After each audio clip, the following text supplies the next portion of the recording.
How does one man build the largest sports memorabilia company in the world and then buys Yankee Stadium as it's being demolished and sells it piece by piece?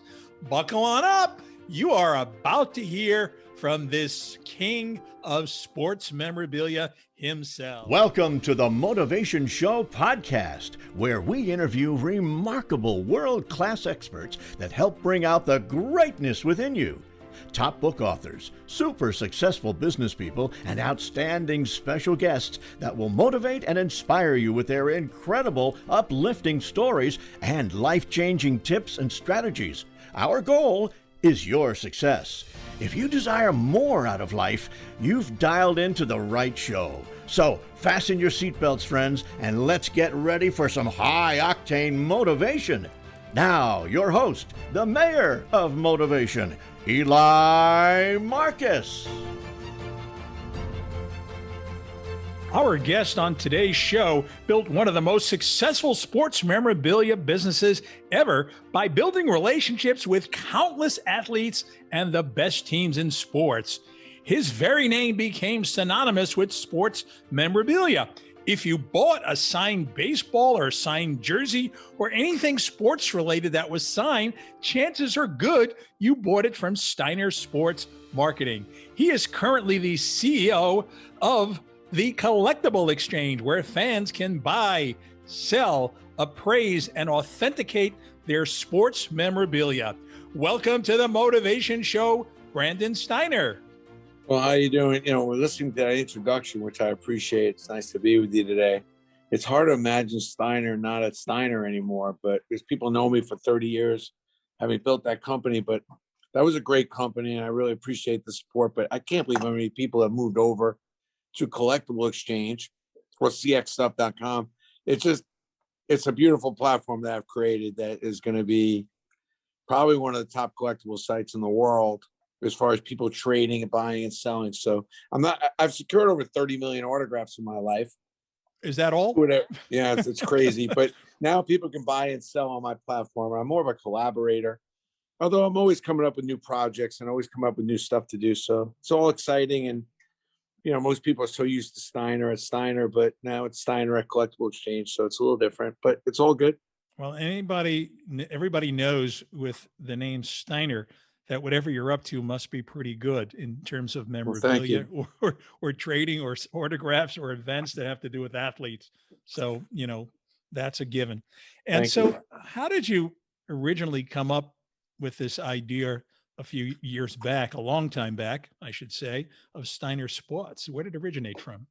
I mean, I've been marketing athletes since the late 80s. And my wife had told me that maybe I should go and get a job. I wasn't really making enough money. And back then, the appearances and the marketing of athletes was not the same as it is now. You book a player for $1,000, $2,500, $5,000, you make 10 or 15%. So I was on the train. I was going into the city to my office, and I was just like, I got to get off this train. And I saw this guy with a photo on the back page of the New York Post with Mark Messier holding the Stanley Cup. And I was like, wow, I bet I could sell 15,000 of those. Because I was just trying any which way I could to get off the damn train and figure out how to maybe get a car, not to mention figure out how I can make a little bit more money. So, when I started the collectible aspect of my business, it was really just to be an extension of all the appearances that I was booking. Because I've helped so many businesses grow through the use of players. And I look at the player use much differently than most people do.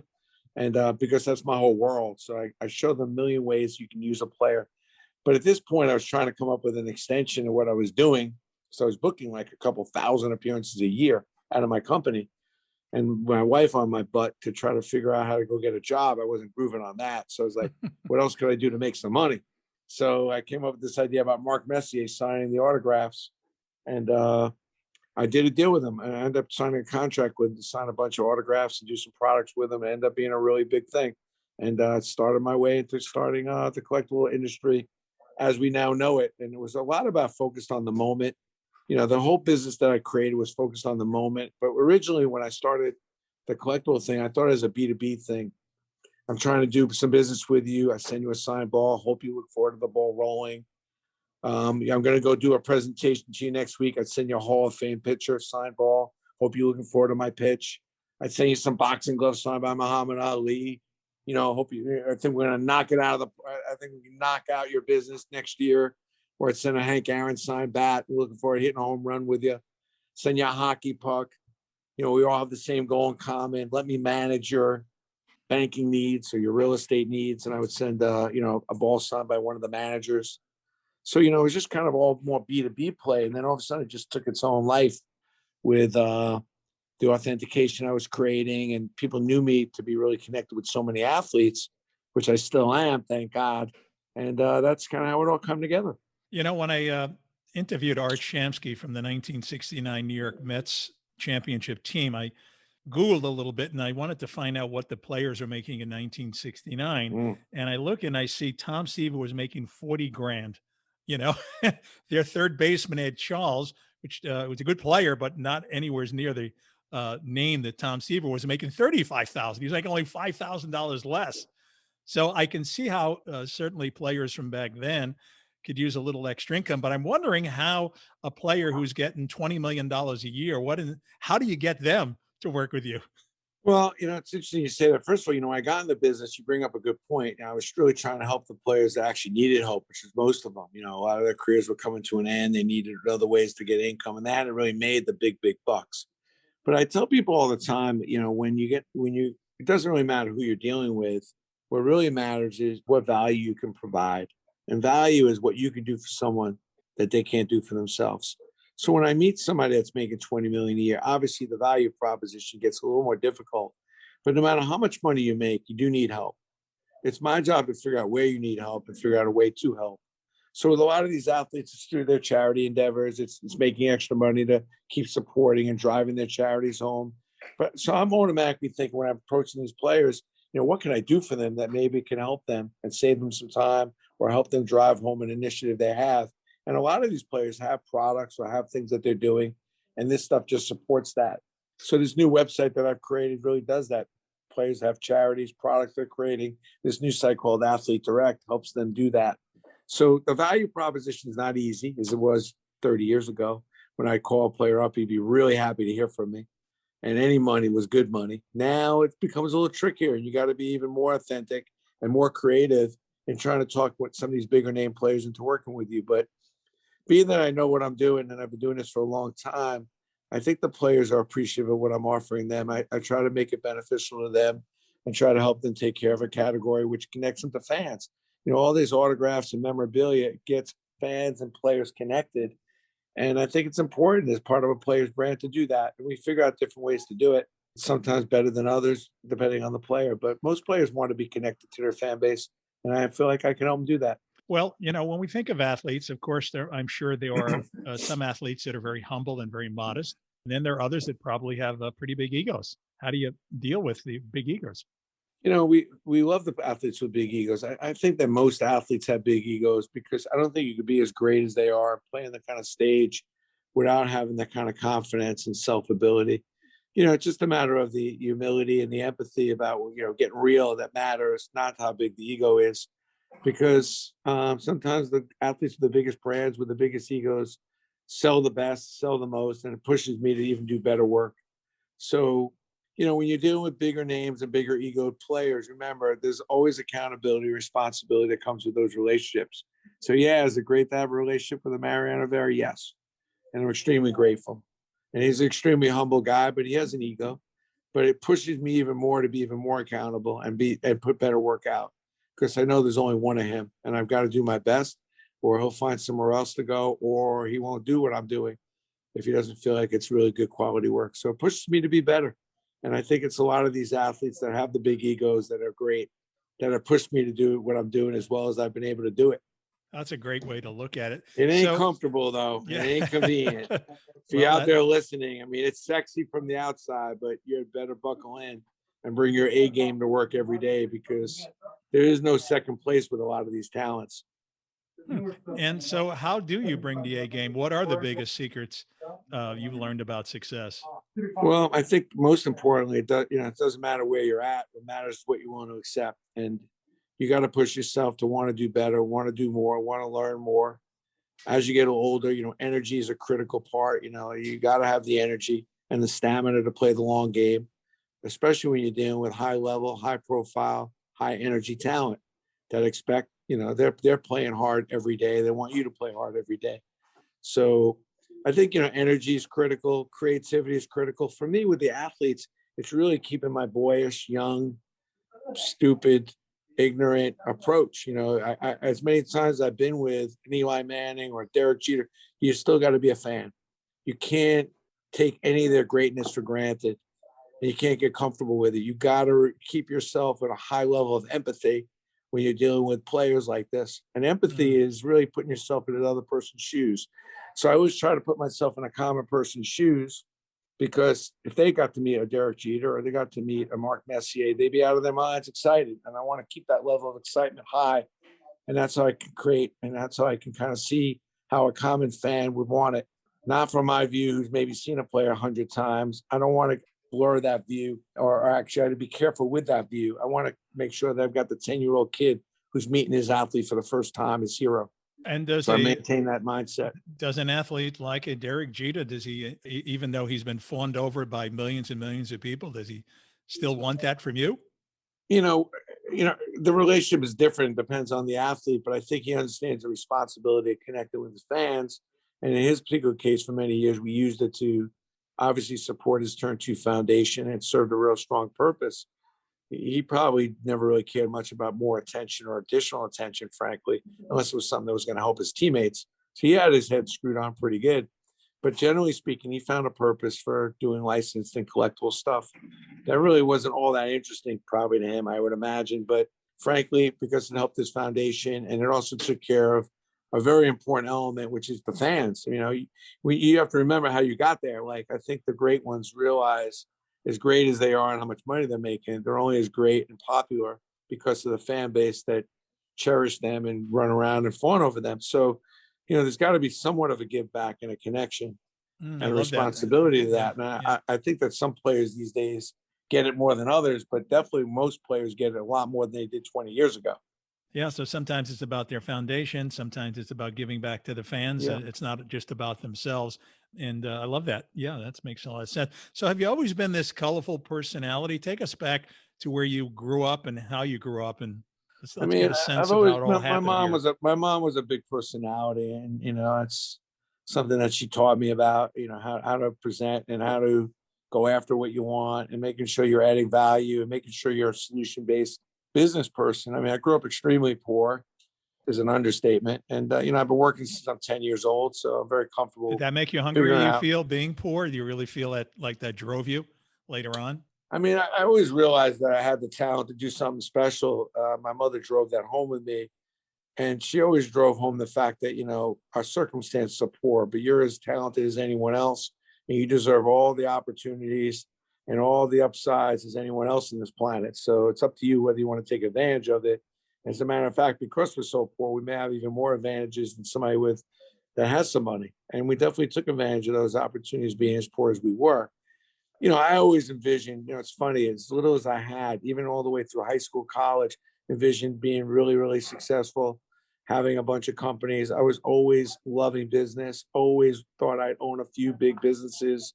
And I really never, ever capped what those big businesses would look like and feel like. So it doesn't surprise me that, I've built a bunch of companies, and now I'm on my way to building a new one here. I'm not saying it's easy, because it's certainly nothing easy, but it's not something that troubles me, because I know how to run a business and build a business. It's everything, the balance of everything in life that throws you off. But I think growing up in a diverse environment can be a tremendous advantage, because you create a high level of unacceptance. You don't want to live in a cockroach infested small little apartment with barely any food. That's not acceptable. That's rough. The question is, when you get to a high level of unacceptance about it, then you get into doing something about it. And that's what it comes down to, is like doing something about your circumstance that you're in, and reminding yourself that you're entitled to live the best life you can live, whatever that means, whatever we want it to be. You're certainly entitled to do that. You just have to go after it. And that's exactly what I did. Certainly my mother was a big boost behind me to help me there. And I think parenting is a critical component, which I talk a lot about in my last book, Living on Purpose. Parenting is the most and hardest job on the planet. I don't know if parents realize the kind of impact and effect they have on our future in this planet, in this country, but I'm grateful that my mother pushed me. That's great. Well, you did talk about your book, Living on Purpose, and I like the subtitle of it. It's stories about faith, fortune, and fitness. And so you talk about you may be a great business success, but you might not be defining your triumph in the most stable and sustainable way. So tell us what's a more Well, sustainable I mean, way? faith, fortune, and fitness was the only reason I came up with that is because when I thought about I've written 3 books. When I think about the books that sell the most, they either lose weight, get close to God, or get rich quick scheme. Those are the 3 books that sell the most. I figured let me run with that little. Maybe it'll get people to buy more books. The truth of the matter is, there's no shortcut. If you want to get closer to God, you're probably going to have to die. If you want to lose weight, then you probably have to cut off a limb. And I don't think anybody wants to do that if you want to do that real quick. A little radical. And if you want to make a fortune, find a relative that's really rich, hope that he dies and leaves you in their will, or maybe buy a lottery ticket. We know the chance of those 2 things is slim. So there's no shortcut to really success. But what I tell people all the time is like, if you die and you've got gazillions of dollars, but your family wasn't really that close, you didn't have a faith, and you didn't have, you weren't somebody who believed in helping others, how successful were you? And I think a lot of people, and what I was trying to really transcribe in the book was that people put so much of an onus on their financial wealth and their business success, yet they really don't put the same kind of onus on the kind of parent or spouse or friend or community person, or even your spiritual strength. And I think that when you go to funerals and you read, you listen to some of the people that are speaking about somebody who's passed, there's very little talk about how rich they were and how many houses they had. And it's usually the good that they've done, the people they've helped, and the kind of family member, the kind of dad, the kind of brother they were. So you got to put that in perspective, because when we all die, and we all are going to die, there is no special place in the ground for rich people versus poor people. We're all going 6 feet under, and who knows where we're going for there. And something tells me you're not going to buy your way because you have a lot of money to any other better place in heaven or a worse place. Yeah. So, you got to put things in perspective and remember, like, we're only here for 2 reasons. And one is to get better and grow and learn and make a difference in this planet, hopefully making it better than when we found it. Only humans can do that. And the other is to help one another. I mean, that's God. If you believe in God, there's all these problems around the world, and you wonder, like, why? But He doesn't give you the answers to all those problems, but He gave us each other, and that's how we resolve problems like this virus. Nobody, one particular person, resolved it, and it's certainly been a huge problem.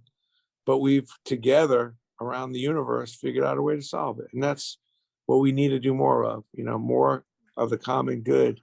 It's so underestimated in this planet, but the best things that ever get created is not what you do individually, but what you do collectively.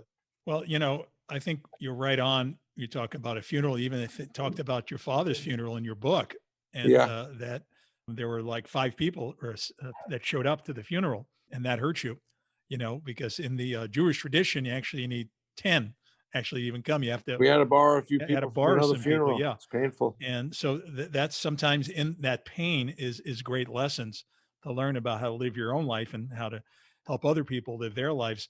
For me, my thinking is, what kind of a difference have you made in each and every person that you've met? That's the riches that I look at life for. Yet so many people who are in business, who are busy like you, really, how do you have the time even to invest in other people? That's part of the issue, isn't it not?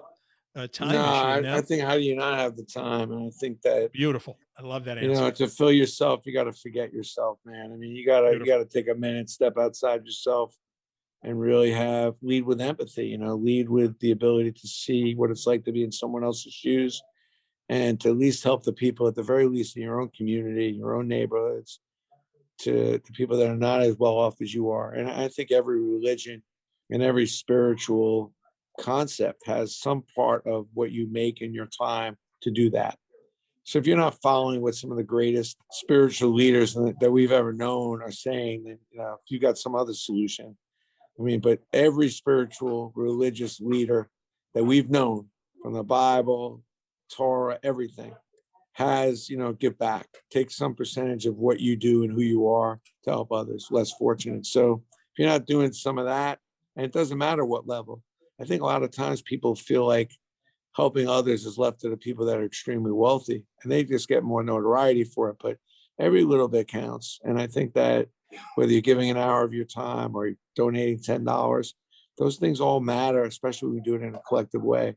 And that's what I think. I'm hoping that after this virus, we all realize collectively what we got to do, which is be much more sensitive to all the people and all the things that everyone's doing, because whoever thought that the person working in the grocery store would have been as important as they were, things like that, the nurse, the doctor, we always know they're important, but how much more important are they now after what we've been through?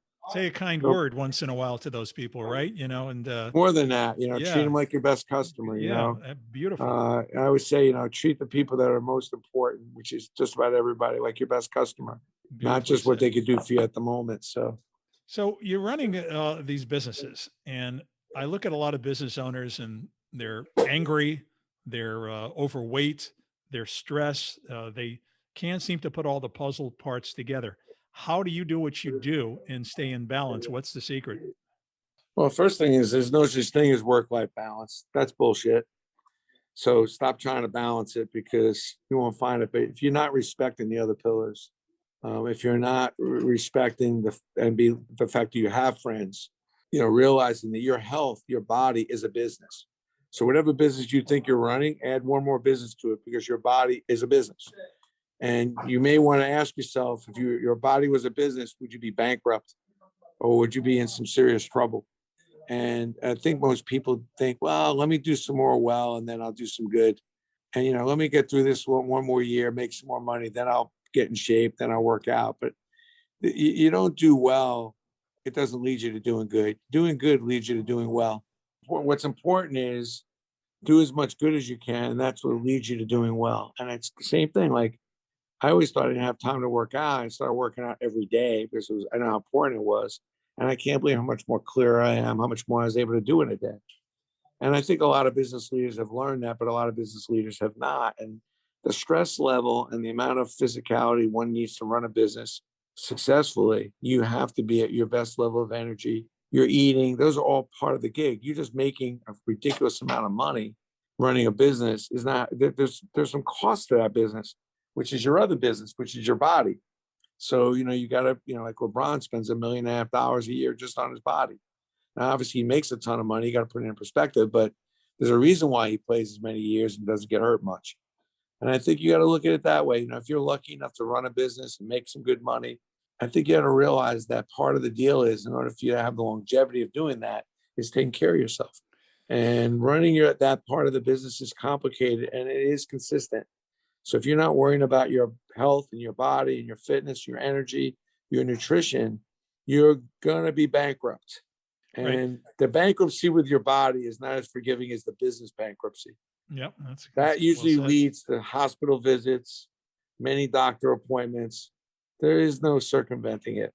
Well said. So, what well known athletes have impressed you the most in terms of not just their ability in sports, but their ability as a human being to do all these things? I mean, I've learned a tremendous amount from Mariano about faith and about, the importance of helping others and from a whole spiritual side of things I never really thought about.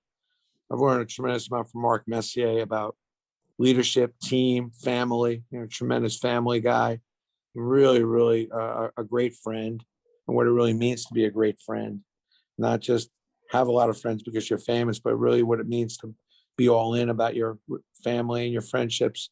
I think Eli Manning was a great example to me also, great, great character about, community, his family, his focus and the balance and still being an incredible player and completely committed to his trade without blowing up everything else around him, which is what a lot of people that reach a certain level of extraordinary get to. They find themselves having blown up the other kind of departments in their life. So many players I've learned different things, good and bad. I've seen players just completely go for just be so consumed with what they're doing and blow everything else off. And then they got to completely reset and hopefully rebuild and try to see if they could find a second win. But I think that it's very doable. You can have it all. You can be extraordinary at what you do, live a healthy life, be a good spouse, be a good parent. It's possible. You got to diversify some of the effort and energy. So Don't work for work-life balance, but focus on your work. And if you get committed to it, go for it. But make sure you always have the respect for the other, the other pillars. And how important is it for Brandon Steiner to delegate? I mean, obviously you can't grow a business without finding good people around you, talent acquisition, and getting other people to help you. I think getting help in general, because depending on your situation, your business, delegation can come and go, depending how much responsibility. But I think getting help and knowing when you need help is really important, and not being afraid to ask help. Asking for help is not the opposite of, you shouldn't be embarrassed to get help on any level. It shows a power of strength. Now, you literally bought Yankee Stadium.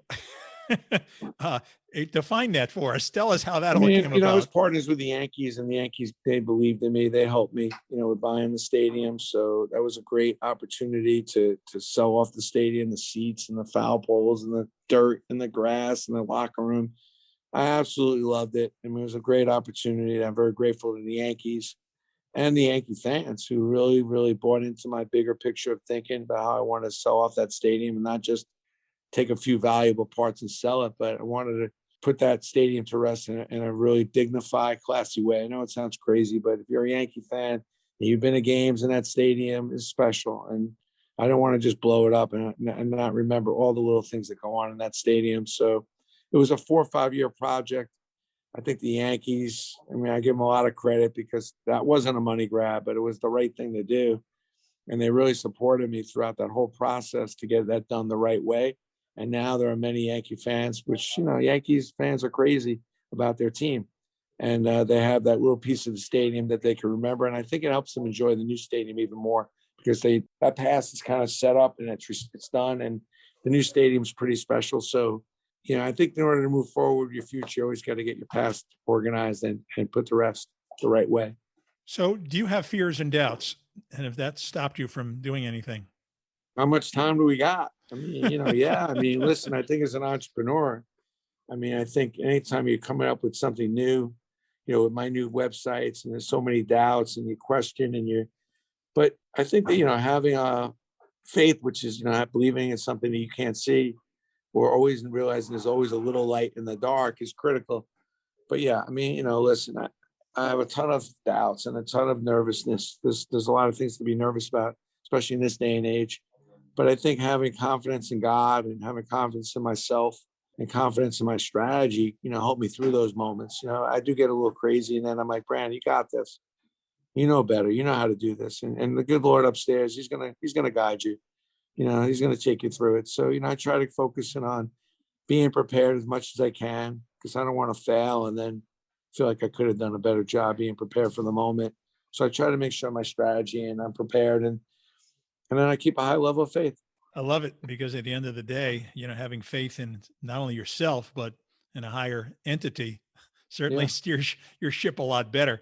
So, what's next for Brandon Steiner? What can we look forward to? No, it's coming. I mean, the collectible exchange, and I'm about to announce a new website called Athlete Direct, where you'll be able to buy stuff directly from athletes and all kinds of private label, collectibles, different things. You'll be able to go to a website and buy from your favorite athlete. It's going to be amazing. Doing a lot of sales coaching and, process of getting ready to do my 4th book. I got so many things going. I'm just trying to keep the amount of hours in the day so that I can, not get too overwhelmed, but I'm having fun again. I feel like I'm 20 and the one thing I want to share with you is that there's no discrimination against dreaming. I think people always feel like dreaming is for younger people, but your future's not fixed regardless of your age. And you can still do whatever it is you want to do. And I recommend that you do, turn the dreaming volume up. And regardless of what your age or what you've been through and what maybe have happened to the company or industry you were in, good or bad, don't stop dreaming and thinking about how you can be better and do something that you've always wanted to do. You're only given one life and take advantage of it. It's a special place that we get put in here. Not everybody makes it to this wonderful life, So I got to take advantage of every minute I'm here, man. Squeeze out the talent Yeah. within you and the giant within you. Yeah, I love that. So, tell us about how people can find you, your websites, and tell us what you might recommend somebody listening today, how they might interact with your websites and your products and your services. Well, the good news, if you go to Collectible Exchange, you can actually pick up one of my 3 books for free. Just pay for the shipping. And then I'm a big LinkedIn guy. Like if you go on LinkedIn and follow me, You can message me. I return all those messages. You got to like me on Facebook. If you're interested in more information about me in general, go to brandonsteiner.com. But Collectible Exchange is the new site. It's a really cool site. It's just blowing up. It's phenomenal. If you're a collector or you love sports stuff, there's one of a kind stuff there like you wouldn't believe. Over 50,000 items. But if you want to send me a message or an issue or something you got on your mind, want to sell your collection, whatever it is, just go on LinkedIn and message me. All right. Well, our guest today has been Brandon Steiner, the CEO of the Collectible Exchange and the Steiner Agency. I want to thank you for investing the time and sharing all your nuggets of wisdom. My pleasure. Thanks for having me. I appreciate it. Thank you so Stay much, safe, Brandon. everybody. Thanks so much for tuning in. We love our listeners, and we believe you have greatness within you. If you like The Motivation Show, we appreciate you subscribing, rating, and reviewing us. Check out EliMarcusSuccess.com to hear more inspiring shows and to read our motivational blog. That's EliMarcusSuccess.com.